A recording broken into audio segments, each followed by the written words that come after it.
Selamat pagi, adik-adik. Assalamualaikum warahmatullahi wabarakatuh.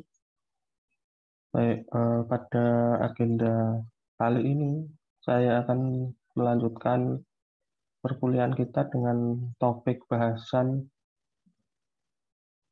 pengontrolan protokol dan perangkat keamanan jaringan, network security control, protokol, dan device. Di sini tertulis modul 3 karena pada kurikulum CND ini disampaikan pada pertemuan ketiga. Tapi menurut saya karena seharusnya kita membahas keamanan fisik dan host dulu, jadi saya putuskan ini eh, disampaikan pada bahasan setelah kita membicarakan tentang keamanan fisik dan keamanan host. Ya, ketiga setelah UTS maksudnya. Baik, karena di sini nanti akan membicarakan fitur-fitur kontrol dan protokol yang digunakan untuk mengamankan device jaringan komputer.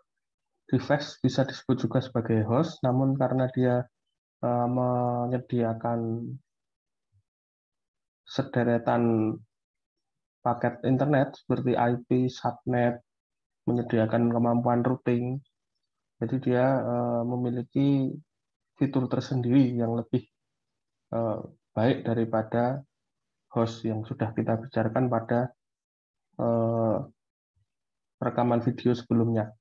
Jika host itu adalah segala sesuatu yang memiliki IP, bedanya dengan device adalah host seperti server, PC,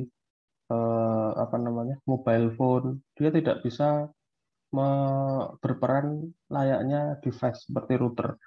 Walaupun beberapa smartphone bisa ada fungsi tethering ya, jadi eh, semakin berevolusi memang host tersebut. Tapi secara umum host itu tidak bisa menyediakan ini eh, koneksi internet. Jadi seperti server gitu ya, dia dia juga mendapat IP walaupun dia diakses seolah-olah dia menyediakan koneksi ya, tapi sebetulnya yang menyediakan koneksi itu adalah ISP atau Internet Service Provider, di mana ISP tersebut dikendalikan juga oleh device. Nah, apa saja device itu? Device itu adalah, kalau kamu masih ingat semester 2 ya, kalau tidak salah semester 2 atau semester 1, itu router, access point, modem, nah itu disebut sebagai network device. Nah, ada tiga yang perlu dipahami di sini tentang elemen keamanan jaringan, yaitu adalah selain CIA kemarin ya, kalau CIA itu kan prinsipnya, kalau ini adalah elemen network security, itu adalah network security control, cara mengontrolnya ya, cara mengontrol atau aturan-aturan yang digunakan untuk memastikan fitur-fitur tersebut terpenuhi, kemudian protokol yang digunakan dalam kontrol tersebut, kemudian protokol dan aturan tadi diterapkan di device yang mana. Nah, ada tiga elemen yang kita bicarakan di sini.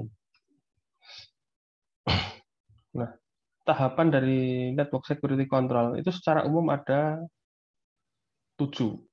Nah, tidak semuanya masuk ke ranah network security, terutama yang kriptografi ini ya. Kriptografi ini masuknya ranah ke keamanan cyber secara keseluruhan. Dia tidak hanya terbatas di network saja, tapi cyber, dunia cyber, cyber security, semua bisa diterapkan di semua eh, perangkat cyber. Nah, sedangkan untuk network security sendiri itu ada 7 tahapan. Saya ulangi ya. Yang pertama adalah access control, kemudian dilanjutkan dengan identifikasi, identifikasi user, identifikasi perangkat itu sendiri, kemudian eh, dilanjutkan dengan autentikasi. Autentikasi itu dari user yang teridentifikasi tadi disediakan fitur autentikasi, dia boleh melanjutkan akses atau tidak, seperti itu. Kemudian setelah diidentifikasi autentikasinya, oh ternyata dia user autentik terdaftar gitu.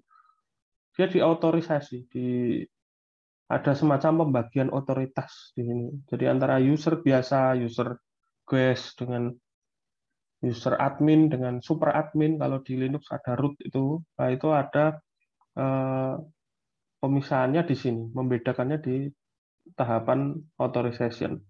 Kemudian accounting ini adalah pencatatan dari siapa saja yang masuk gitu ya, siapa saja yang masuk ke dalam sebuah sistem jaringan komputer, baik itu device maupun apa namanya host. Jadi semua dicatat di tahap accounting. Kemudian dilanjutkan dengan menyematkan fitur-fitur enkripsi dan dekripsi, yaitu perannya si kriptografi ini. Dan yang terakhir adalah security policy. Policy itu kebijakan. Jadi ini kebijakan teknikal dan non teknikal. Kalau kebijakan policy teknis itu biasanya sudah ada di masing-masing sistem operasi. Kalau policy yang non teknis ya policy yang tertulis, ditulis dan didokumentasikan oleh organisasi, kemudian dia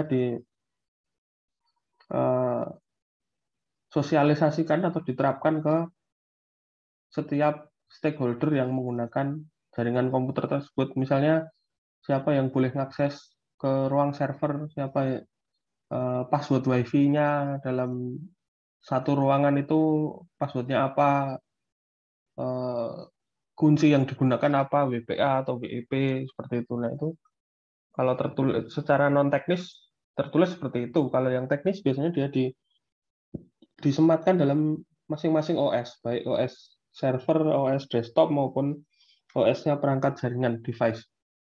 Seperti misalnya passwordnya tidak boleh kurang dari 8 karakter, ada huruf besar, huruf kecil, seperti itu. Itu policy. Password harus diganti dalam berapa bulan sekali. Di Windows juga ada, fitur itu namanya GPEdit ya, Group Policy Edit.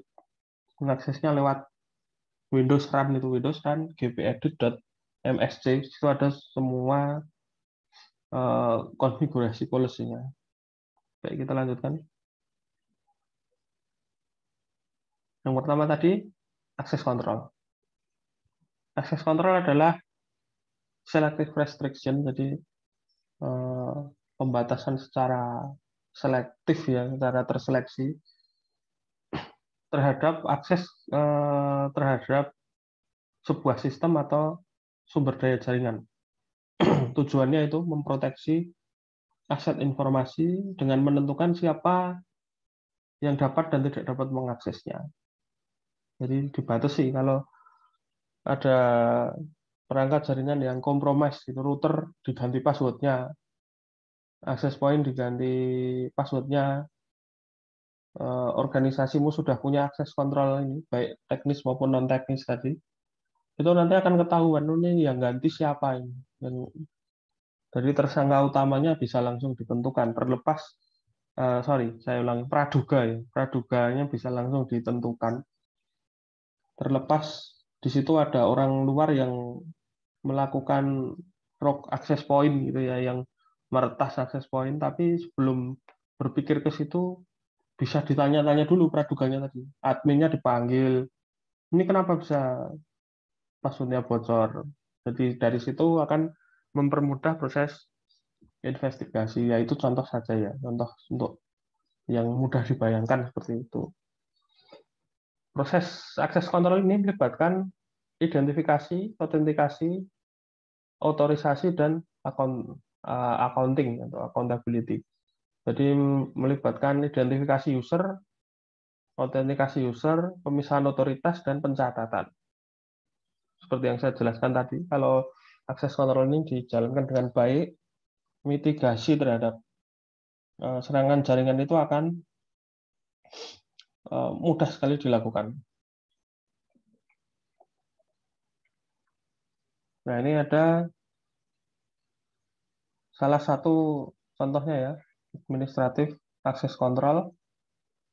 Akses kontrol sistem itu dibagi jadi dua. Jadi, yang pertama administratif ini, yang kedua adalah physical access control. Secara administratif, tahapannya seperti ini, walaupun ya itu sangat fleksibel ya, tapi panduan yang disarankan seperti ini. Yang pertama, menentukan security policy, kemudian pembagian tugas, bagian tugas siapa yang bertanggung jawab terhadap security policy A, B, C, dan seterusnya. Kemudian setelah tugasnya dibagi ya, tugas membuat apa namanya security policy yang bertanggung jawab dibagi, kemudian klasifikasi informasi, kemudian jika ada sudah diklasifikasikan ya network device-nya, misalnya router untuk aset A, misalnya kamu mengelola organisasi yang isinya berapa ya, 5 gedung gitu, 5 gedung masing-masing punya manageable switch, hampir mirip seperti router tapi bukan router, punya 5 ya untuk 5 gedung. Nah, diklasifikasikan ini switch untuk gedung A, switch untuk gedung B, dan seterusnya. Sehingga nanti jika terjadi network attack ya, itu investigasinya akan mudah, tidak tidak seperti panik gitu. Wah, ada switch yang di DOS attack, switchnya nggak bisa menyebarkan broadcast domain dengan baik. Nah, seperti itu. Jadi akan terklasifikasikan di mana switch yang terkena network attack. Kemudian yang terakhir adalah awareness and training. Jadi setelah membuat policy, membagi tugas, mengklasifikasikan aset, aset informasi, melakukan investigasi pada apa namanya network attack, sebetulnya sampai di sini sudah selesai administrasi akses kontrolnya. Ya ini pelengkap saja security awareness-nya jika 4 tahapan sebelumnya dirasa tidak optimal, ini perlu diadakan ini, security awareness and training. Nah ini kalau tadi secara administratif ya, sekarang adalah secara physical access control. Tujuannya ini, sorry tadi belum ya. Kalau yang tadi tujuannya untuk memastikan keamanan jaringan pada sebuah organisasi, ensure safety ini, kalau yang ini adalah mencegah akses yang tidak resmi, unauthorized. Nah, ini sudah kita bahas di physical security kemarin, mulai dari pagar, gembok, kemudian ini apa namanya security personel, security guard itu dibuat semacam protokol ya. Pagernya bagaimana, gembok yang digunakan apa, penjaga pagernya satpam misalnya dibuat badge sistemnya, jadi dia kelihatan kalau dia itu batas aksesnya di situ. Kemudian untuk masuk ke fasilitas data center pakai biometrik, menerapkan mantrap, kemudian pencahayaan, deteksi gerak menggunakan CCTV, dan yang terakhir alarm. Nah, kalau sudah sampai tahap ini, minimal terdeteksi akan ada usaha kompromis tadi. Kemudian ini teknikal, ada 3 ternyata, administratif, fisikal, dan teknikal yang terakhir. Ya, betul. Teknikal ini adalah menerapkan akses kontrol pada perangkatnya sekarang. Kalau yang pertama tadi administratif aturannya, fisikal akses kontrol itu fasilitasnya fisik ya. Nah, sekarang kita sampai pada technical access control. Technical access control urutannya seperti ini, menerapkan akses kontrol pada sistem itu secara keseluruhan ya, topologi yang aman itu bagaimana?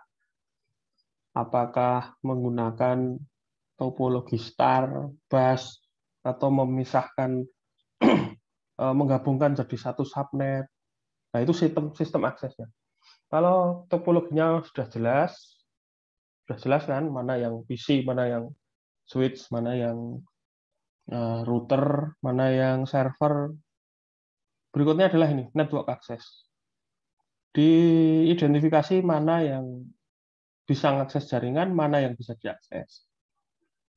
Kemudian kalau sudah menerapkan encryption dan protokol yang digunakan. Misalnya di situ ada web server, ada FTP, ada router. Kemarin kalian sudah meraktekkan ya, memasang ND5 pada router Cisco. Nah, itu supaya passwordnya tidak terlihat gitu. Jadi tahapnya itu encryption and protocol, kemudian setelah menerapkan enkripsi dan protokol yang digunakan atau HTTPS, sorry saya ulangi, HTTPS yang tadi biasanya dipasang di web servernya biar aman, dia ditambahi protokol HTTPS misalnya. Kemudian setelah itu menerapkan proses auditing, mencatat user-user yang sudah mengakses. Nah, setelah itu menerapkan jika diperlukan ini antivirus software, tapi biasanya diperlukan, walaupun diklaim hostnya itu menggunakan host Linux ya, tahan virus katanya. Tapi kan kliennya tidak tahan virus, klien yang akses itu kan Windows, gitu. Dia tidak imun terhadap virus-virus OS, jadi dia perlu yang namanya itu antivirus. Antivirusnya dipasang di server supaya file yang uh, terdownload atau disediakan oleh server tersebut paling tidak dari setelah masuk ke server itu dia dijamin bebas virus. Perkara nanti usernya dapat virus dari tempat lain, yaitu sudah bukan tanggung jawab kita sebagai network administrator. Kemudian yang terakhir adalah firewall. Menerapkan firewall. Firewall ini apa? Nah, firewall ini materinya minggu depan setelah network access control dan device ini. Nah, sekarang kita masuk ke tahapan-tahapan teknis tadi ya, mulai dari identifikasi gitu. Identifikasi ini adalah metode untuk memastikan pengakses ya, pengakses user itu mempunyai valid identity. Contohnya ini, dia punya username, punya account ID dan lain-lain. Kemudian setelah diidentifikasi, selanjutnya adalah autentikasi. Autentikasi adalah user tadi yang sudah diidentifikasi tadi. Itu punya sederetan kunci entah dalam bentuk biometrik atau teks itu yang bisa dianggap memvalidkan usernya. Contohnya passwordnya. Password, PIN itu masuk ke metode autentikasi ya. Kemudian setelah diautentikasi, dia diotorisasi, otoritasnya ditentukan. Otoritas ini memisahkan hak kewajiban user yang sudah mengakses ke sistem tersebut. Jadi fungsinya untuk mengontrol akses, memisahkan hak kewajiban ya. Kewajiban itu maksudnya adalah user ini bisa mengakses, haknya bisa mengakses, bisa membaca file. Namun dia tidak bisa mendelete-nya, memodifikasinya. Kewajibannya ya tidak boleh delete, tidak boleh rewrite, tidak boleh modifikasi isinya. Jadi read only itu ya. Kemudian accounting, setelah diidentifikasi, diautentikasi, ditentukan otoritasnya, yang terakhir dicatat. Nah ini ya tujuannya ya keeping track of user action. Jadi mencatat user-user yang akses dalam sebuah perangkat jaringan. Nah ini biasanya ada di log-nya ya, log analisisnya. Nah sekarang itu tadi ya bayangannya, satu serangkaian prosesnya bayangannya itu tadi, mulai dari identifikasi user, autentikasi, otorisasi, accounting. Ini kalau kamu bayangkan di dalam sistem berbasis web ya, ini username diinputkan, username-nya ada, terus passwordnya cocok, berarti autentikasi masuk, terus authorization, kamu ngakses Siakat misalnya, Siakat authorization-mu dengan authorization-nya pegawai Puskom tentunya beda ya. Nah, itu berarti authorization sudah diterapkan di situ. Terus accounting, nah ini semua jejak aktivitas kita dalam mengakses suatu sistem itu sudah dicatat oleh si adminnya si akad tadi. Jadi sudah diterapkan ya kalau membayangkan dalam sebuah studi kasus seperti itu. Nah, sekarang tipe autentikasi. Ada password, ada SSO, dan lain-lain. Nah, ini kita bicarakan password dulu. Password adalah autentikasi yang paling dasar ya. Menggunakan kombinasi username dan password untuk mengautentikasi user yang sah. Passwordnya biasanya dia dicek secara HTTP GET dan POST itu ya, terhadap database yang ada dalam sebuah sistem yang mau diakses. Kalau cocok, usernya boleh masuk. Password ini masih punya kelemahan, dia lemah terhadap ini yang di bold merah ini, password cracking attack. Tipe autentikasi kedua, password terus ditambah two factor. Two factor ini pengertiannya ini ya, melibatkan penggunaan dua autentikasi yang berbeda atau bahkan bisa tiga. Jadi contohnya ini kombinasi two factor authentication, udah ada password, ada smart card, ada password, ada OTP. Nah, ini yang paling sering ya, paling sering dan paling mudah diterapkan ini password dan OTP. Kemudian ada juga yang penerapan ini inherent factor biometric authentication. Jadi ini yang paling bagus ini ya. Paling susah di spoofing, paling susah di di compromise gitu. Kemudian yang terakhir ini, yang paling sering digunakan itu kombinasi user password tadi, kemudian ditambahi fingerprint, voice, kemudian pola wajah seperti itu. Nah, tipe berikutnya adalah biometrik. Selain user password, terus apa tadi? Two factor, kemudian biometrik. Biometrik ini identifikasinya paling bagus ini. Dia diambil dari anggota tubuh dari user ya, fingerprint, retinal, iris, vein structure, kemudian wajah, kemudian yang terakhir adalah suara.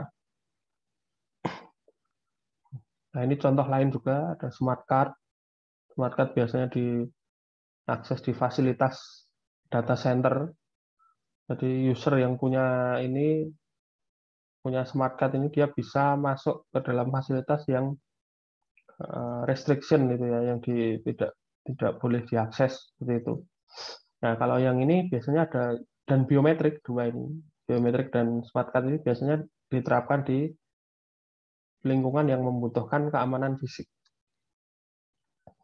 Kemudian yang terakhir ada SSO, single sign on. Dia ini gampangannya user password biasa sebetulnya, cuma dia ditentukan oleh ditentukan oleh pemilik sistem, jadi didaftarkan dulu user-user yang boleh mengakses, didaftarkan.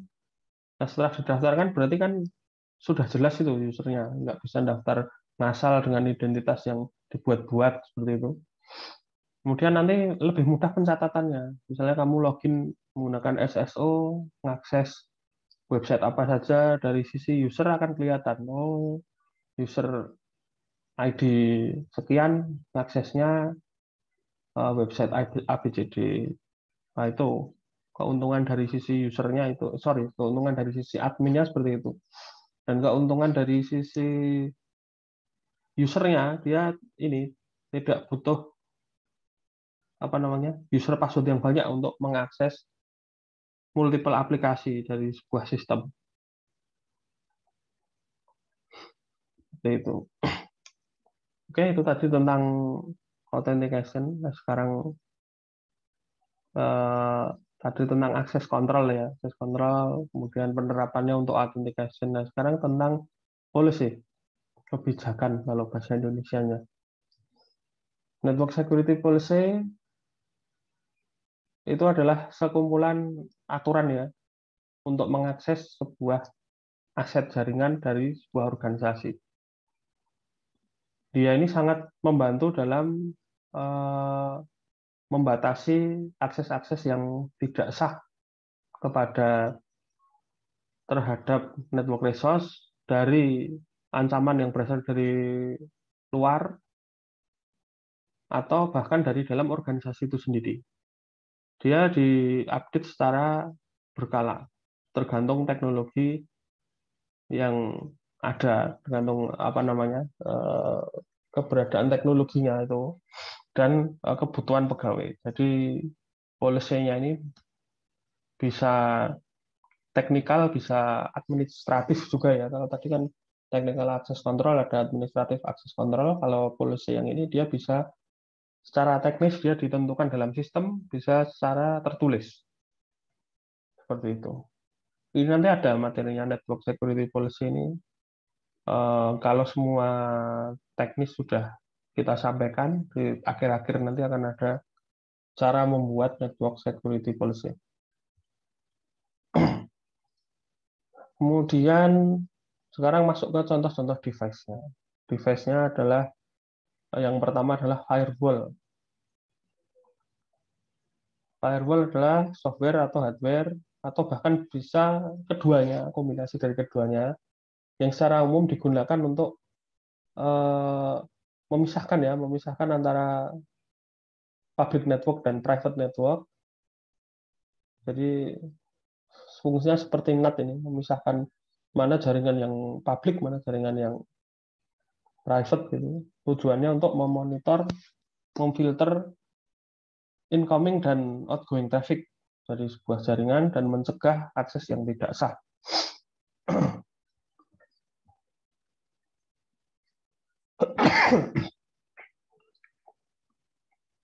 Firewall ini bekerja di network layer. Dia layer ketiga kalau OSI model. Kalau TCP/IP ada di IP layer, di TCP/IP.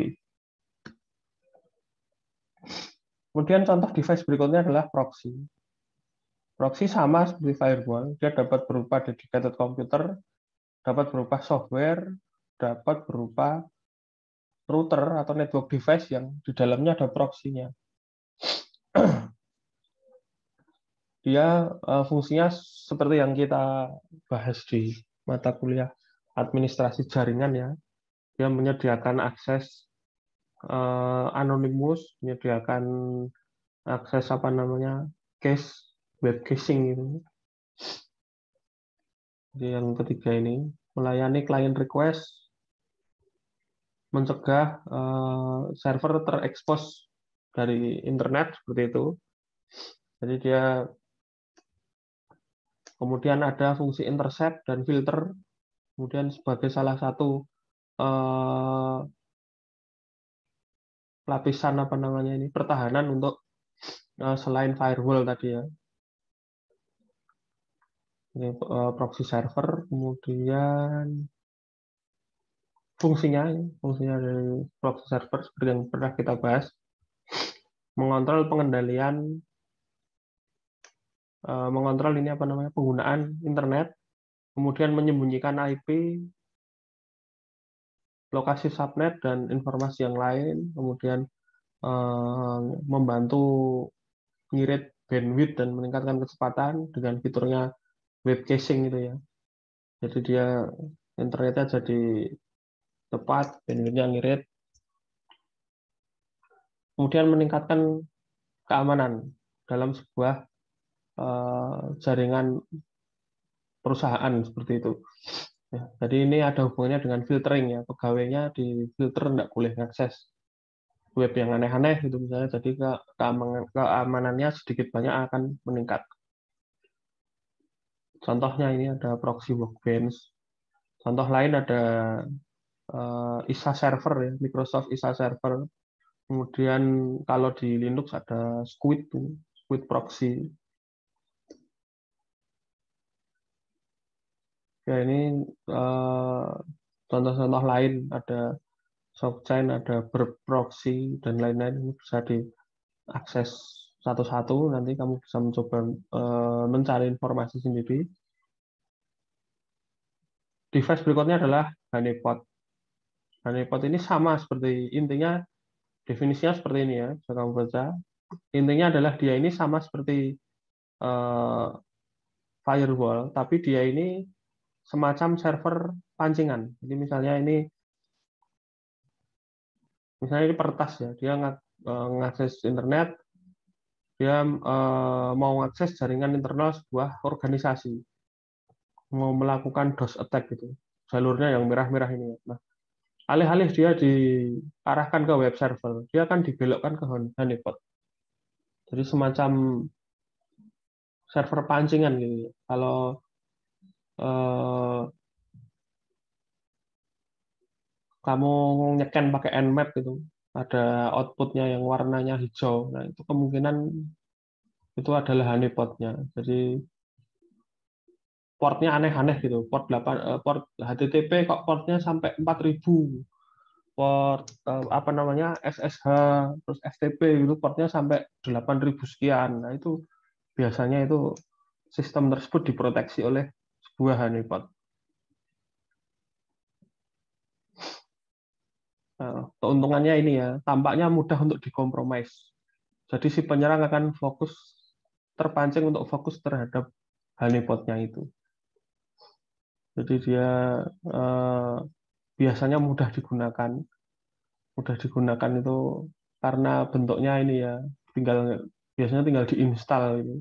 Kita nyepak ke sebuah server korban gitu, dijadikan honeypot, jadi dia akan ditarget oleh apa namanya hacker pertama kali.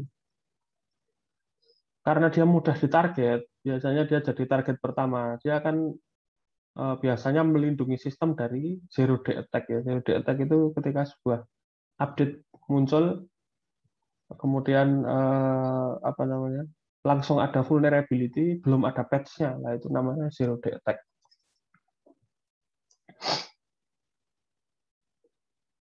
Nah ini ada hubungannya dengan ini tadi ya, yang apa namanya membuat penyerang fokus terhadap honeypot, jadi dia membingungkan ya, confuse the attacker, kemudian membutuhkan sedikit perangkat karena dia mudah di deploy.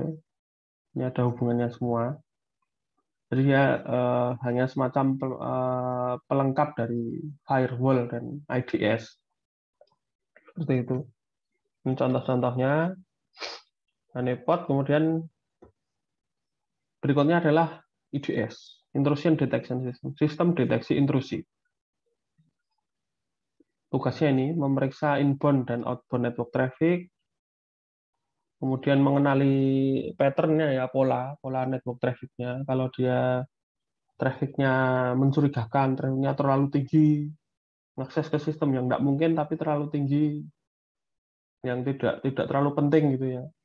Misalnya mengakses ke apa ya, library atau kalau di UNS yang aksesnya berkala itu wisuda, sistem informasi wisuda. Biasanya orang akses itu kan 3-4 bulan sekali, tapi ini tiap hari trafficnya tinggi. Nah, kemungkinan ada percobaan serangan di situ. Nah, yang bisa mengenali proses itu adalah si IDS ini, Intrusion Detection System. Kemudian berikutnya adalah ada IPS ya, Intrusion Prevention System. Ini sama seperti IDS, bedanya adalah ini yang perlu digarisbawahi. IDS memiliki kemampuan untuk mencegah, mendeteksi sebuah intrusi dalam sebuah jaringan, kemudian secara aktif melakukan blocking. Misalnya ada usaha apa namanya peretasan melalui dictionary attack, password salah berapa kali, nah IP-nya user yang passwordnya salah itu langsung diblokir. Kamu kan sudah prakteknya file to ban kemarin. Nah, file to ban itu sebetulnya dia masuk ke IPS, Intrusion Prevention System. Masih ada satu lagi temennya file to ban ya, namanya Port Sentry. Nanti modulnya juga ada. Kalian nanti juga akan mempraktekkan itu. Jadi kalau sistem diinstal Port Sentry, sistemnya itu di-scan menggunakan Nmap. Satu kali scan masih berhasil, dua kali scan masih berhasil, scan yang ketiga biasanya IP-nya si pencekian itu akan diblokir. Nah, itu contoh namanya IPS ya, Intrusion Prevention System. Ini contohnya ada Snort, ada Suricata, ID, dan lain-lain. Ini yang sering kita pakai untuk praktek yang ini, Snort dan Suricata.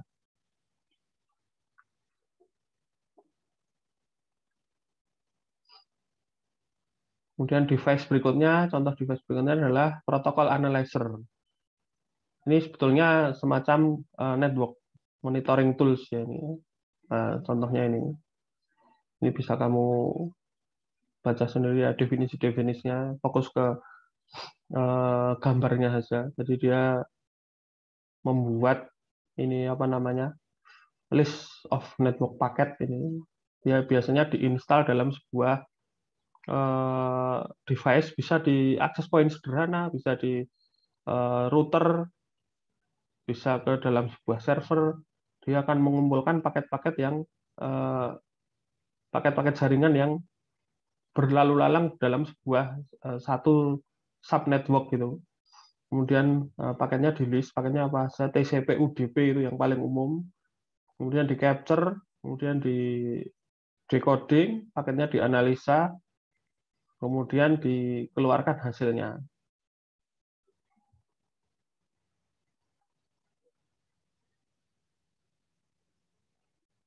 Keuntungannya ini ya, mendeteksi penggunaan yang tidak semestinya, menganalisis network problem yang terjadi, kemudian mendeteksi intrusi, kemudian memonitor penggunaan jaringan, kemudian mengumpulkan dan membuat pelaporan dari sebuah statistik.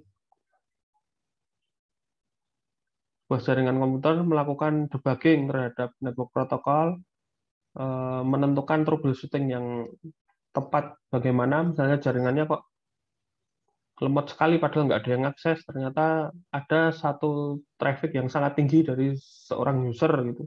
Ternyata usernya itu kena virus jaringan sehingga melakukan paket flooding terhadap jaringan. Nah, seperti itu ini bisa diketahui juga dari sebuah protokol analyzer. Mengumpulkan informasi tadi udah ya, mengidentifikasi protokol yang tidak digunakan, menggenerate traffic ini untuk bahkan dia bisa digunakan untuk menggenerate traffic ya, untuk melakukan pentest gitu. Kemudian eavesdropping itu ini apa namanya? Mengintai traffic yang lewat ya. Kemudian untuk difilter. Jadi ini sebetulnya ada protokol analyzer ini kalau zaman sekarang ada di semua perangkat jaringan, terutama perangkat jaringan yang terkoneksi langsung dengan klien. Biasanya access point, router, seperti itu. Biasanya ada protokol analyzer. Nah, kalau ini yang perlu diinstal, ada Wireshark, ada BRTG, ada MRTG, kalau yang dipakai di UNS yang MRTG ya. Multi router traffic grabber itu. Di Mikrotik juga ada itu perangkatnya. Kemudian device berikutnya adalah content filter. Content filter fungsinya untuk memfilter konten ya. Ini sebetulnya ini sama ini. Ini saya. Nah, ini konten filter tadi itu sebetulnya bisa disebut sebagai Unified Threat Management atau UTM. Jadi UTM itu biasanya dia perangkat keras ya, perangkat keras hardware yang di dalamnya itu ada ini load balancer, ada content filter, ada VPN, ada IDS IPS, ada antivirus, ada network firewall. Jadi dia perangkat. Nah, bentuknya seperti ini. Berserta merek-mereknya ya, ada Fortinet, ada Sophos, ada Cisco, hampir semua Cisco itu sekarang ada UTM-nya. Yang paling murah, paling banyak digunakan yang ini memang Fortinet ini. Yang pernah saya operasikan ini dan Cisco ini ya. Ada WatchGuard. Nah, ini bentuknya router biasa. Router bisa dia bisa sebagai NAT router biasa juga bisa diperpanjang sebagai switch juga bisa, tapi plus ada fitur-fitur thread management tadi, unified thread management.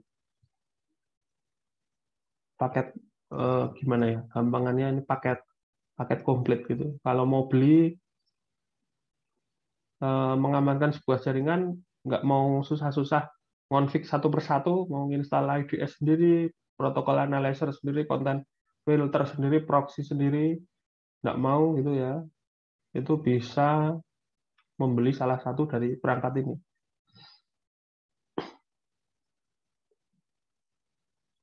Itu bahkan ada antivirus dan anti spamnya ya, ada konten filter, berarti dia ada proxy-nya juga karena ada konten filtering. Nah ini contohnya. Contoh device-nya. Nah, ini demilitarized zone ini hanya sebuah penerapan dari protokol tadi. Ini kita bahas besok, Secure HTTP juga. Nah ini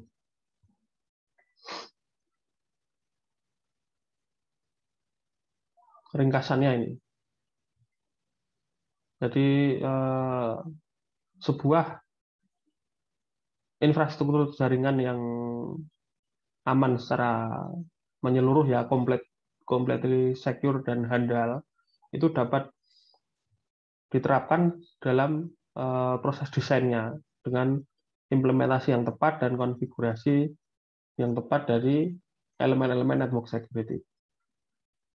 Network access control melindungi jaringan dari dengan cara mencegah ini ya, mencegah koneksi dari end user ke dalam network berdasarkan security policy yang diterapkan.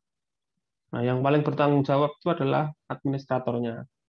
Oleh karena itu, administrator harus paham ini tadi apa namanya network security element tadi, kontrol protokol device tadi. Kalau didesain dengan baik, network security itu akan membantu meminimalisir risiko terjadinya peretasan terhadap jaringan tersebut. Nah, ini merupakan materi sebetulnya ini harusnya saya sampaikan hari Senin kemarin, jadi ini baru sempat dibuat rekamannya hari ini.